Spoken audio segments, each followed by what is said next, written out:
Picture a tent pitched deep in grizzly country. Thin nylon walls, no lock, no weapon.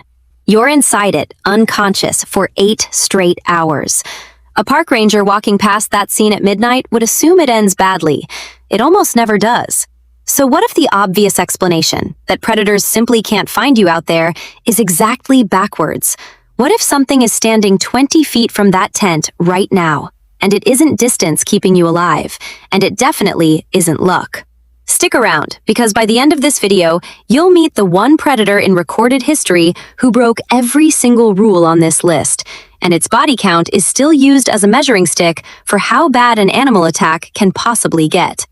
Start with the basic math, because it should genuinely alarm you. A sleeping human checks every box on a predator's prey checklist.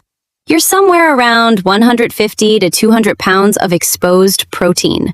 You're horizontal, unarmed, and completely dead to the world for roughly a third of every day. You can't smell danger coming, you can't hear it coming, you definitely can't outrun it. On paper, you're one of the easiest meals in the entire forest. In 2017, biologist Justine Smith and a team at the University of California, Santa Cruz ran an experiment on wild mountain lions using hidden speakers rigged near their kills. Some speakers played the growl of another predator. Others played something far simpler, a recording of an ordinary human voice reading off a grocery list. The pumas abandoned actual meals and fled almost every time they heard the human voice, more consistently than they fled from anything with teeth. To a mountain lion's nervous system, the sound of a person talking apparently outranks another apex predator on the terror scale. Picture the look on a puma's face, if pumas made faces like that, the instant a human voice crackles out of nowhere near its kill. It just leaves. No hesitation you can see, just gone. That's not unique to pumas either. A grizzly bear can smell something a mile or more downwind. A wolf can pick up a heartbeat from several hundred yards off on a still night. A mountain lion has almost certainly sat within 30 feet of a sleeping camper and simply chosen to leave. These animals aren't failing to notice you. They're noticing you completely and walking away anyway. This is where the story gets genuinely strange, though, because that fear isn't automatic. Evolutionary biologist Daniel Blumstein has spent years studying animals with zero history of human contact, mostly on remote islands, and his research keeps turning up the same pattern. Those animals show almost none of the instinctive wariness toward humans that mainland predators do. They'll approach. They'll linger. Some show basically no fear response at all. Which means this isn't some ancient terror baked into predator DNA from the start. It's learned, generation after generation, and something had to teach it. That something is us.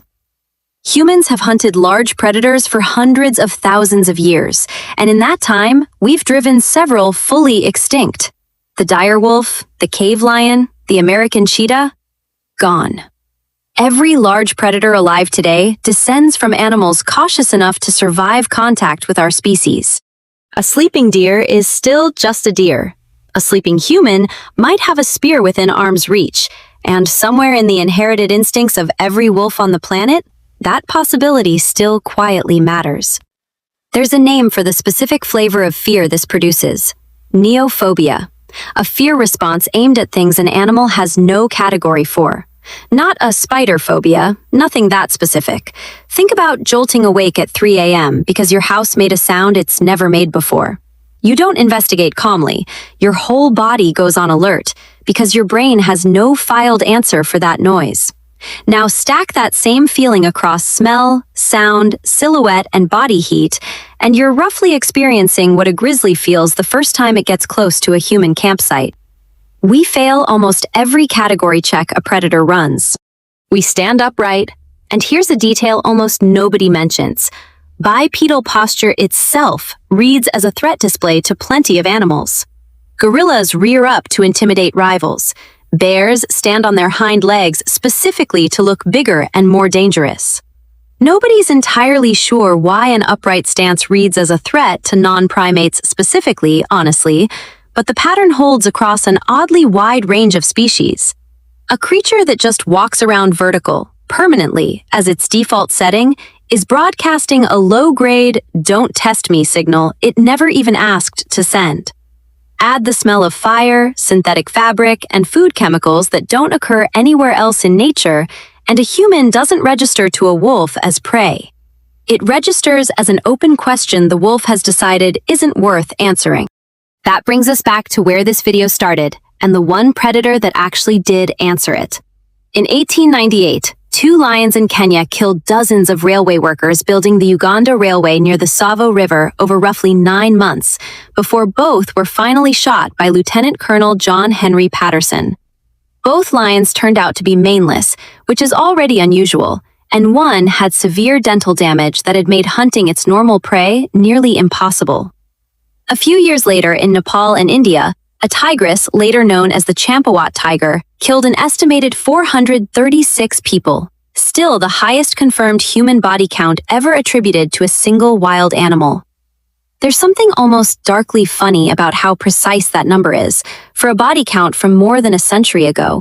When hunter Jim Corbett finally tracked her down, he found she'd been shot in the mouth at some earlier point, shattering 2 canine teeth, leaving her physically unable to bring down her usual prey. Notice what's missing from both stories. A healthy predator, in an intact ecosystem, calmly deciding that a sleeping human looked like dinner. That specific scenario barely exists anywhere in the historical record. Every documented mass man-eater had something broken first. An injury, an unnatural food source, a body that had simply run out of other options. Back to that tent then, because there's something almost nobody mentions. You're not nearly as helpless in there as you feel. In 2016, sleep researchers at Brown University documented what they call the first night effect. During the lighter stages of sleep, one half of your brain stays measurably more alert than the other, quietly standing watch while the rest of you rests. It's the same reason an unfamiliar creak in a hotel room jolts you upright instantly, while the exact same sound from your own house barely registers at all. Humans evolved as light, cycling sleepers on purpose. The ones who slept too deeply through the night, historically, didn't get a second night. You're not defenseless out there. You're running a partial security system you never asked for and mostly never notice is switched on. The more researchers dig into all of this, the blurrier the line gets between blind instinct and something that looks a lot like actual judgment. Animals weighing risk, updating behavior across generations, quietly teaching caution to their young the way parents teach kids to look both ways before crossing a street. We can't climb inside a wolf's skull and confirm whether its hesitation is calculated risk assessment or something closer to plain confusion. But we can measure the outcome, and the outcome is consistent. In 2015, conservation scientist Chris Darrimont and colleagues published research in the journal Science, coining a term that's now standard across wildlife biology, the super predator, describing how humans exploit wildlife at rates that dwarf every other predator on Earth. That's exactly why animals fear us more than they fear each other. Here's the part that genuinely flips this whole story sideways, though. That fear doesn't stay contained to one species. When mountain lions avoid an area because humans are active there, deer in that zone face less predation, and their numbers climb. More deer means more overgrazing. Meanwhile, smaller predators, coyotes, foxes, bobcats, also start avoiding us, which lets rodent populations expand largely unchecked.